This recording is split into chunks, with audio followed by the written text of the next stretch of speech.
Olá pessoal, tudo bem com vocês?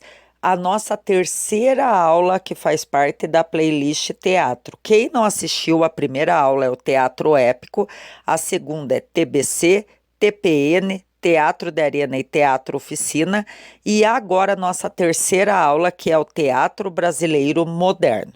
Então vamos lá. Não esquece, na descrição do vídeo tem o link das nossas redes sociais, do nosso material num precinho bacana para você, que é a linha do tempo da história da arte, e também o mapa mental gratuito, objetivos da aula. Conhecer o contexto histórico do Brasil na primeira metade do século XX com a arte. E o segundo objetivo é conhecer as características das obras de Nelson Rodrigues. Então, vamos lá? Contexto histórico, pessoal. No mundo, estava acontecendo a Primeira Guerra Mundial, de 1914 a 1918. No Brasil, modernização e industrialização. Na Europa, os artistas estavam rompendo com a arte tradicional, o que deu origem às vanguardas europeias.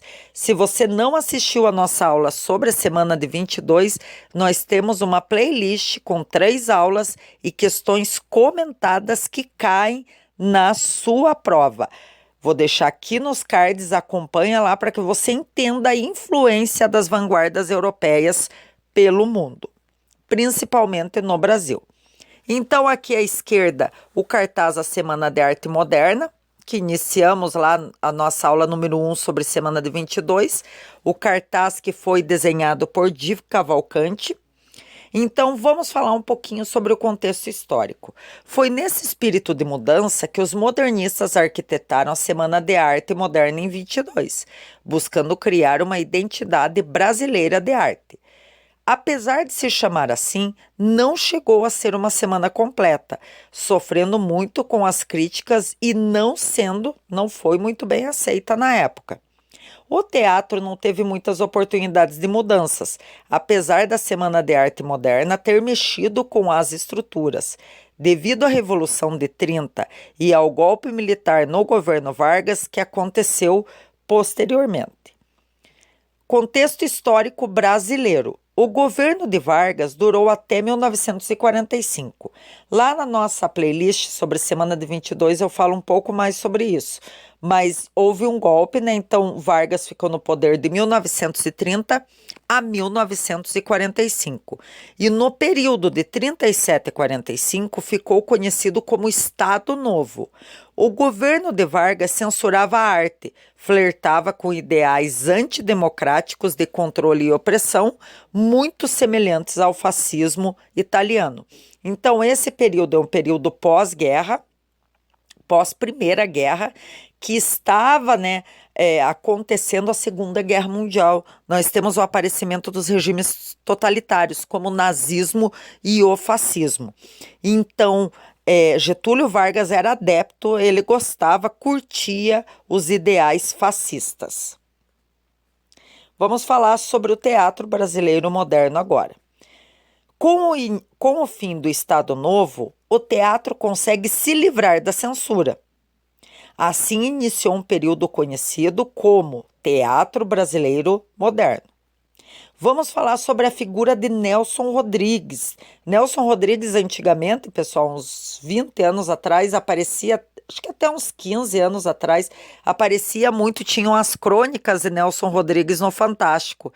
Quem tem mais de 40 anos lembra muito bem que apareciam as crônicas de Nelson Rodrigues lá no Fantástico. Vamos falar um pouco sobre Nelson Rodrigues. Pernambucano, residente no Rio de Janeiro durante a ditadura do Estado Novo. Trabalhou no jornalismo, mas foi no teatro que se consagra como um dos maiores dramaturgos da história do nosso país. A peça que geralmente era lida, feita leitura no Fantástico e encenada, era O Vestido de Noiva. A primeira peça a ser exibida, escrita por Nelson Rodrigues, interpretada pelo grupo de teatro Os Comediantes e dirigida por Zbigniew Ziembinski. Olha aí a peça Vestido de Noiva, a primeira versão em 1943. Temas de suas peças. Entre os temas de suas peças, podemos destacar o cotidiano burguês da classe média do Rio de Janeiro, em torno de traição, sexualidade, preconceitos, expondo e desmascarando seus personagens em tramas complexas e psicológicas. Sua forma de linguagem popular aproximando-se do povo. Basicamente, pessoal, é sobre isso daí, uma aula bem breve. As aulas sobre o teatro são curtas, porque eu abordo os temas de maior importância, que é importante vocês que estão prestando vestibular, PSS, Enem, um concurso público, estarem por dentro. Tudo bem? Então, essa nossa terceira aula, eu espero você na nossa quarta aula, que é Teatro de Augusto Boal. E também as questões comentadas, pessoal, eu vou deixar para colocá-las aqui, que cai muito aqui na Universidade Estadual de Ponta Grossa. Eu vou deixar as questões comentadas para quando trabalhar Teatro de Augusto Boal, que daí eu faço um compilado de questões para resolvermos juntos aqui na nossa aula de questões comentadas sobre o teatro. Um forte abraço e até mais. Bons estudos! Tchau, tchau!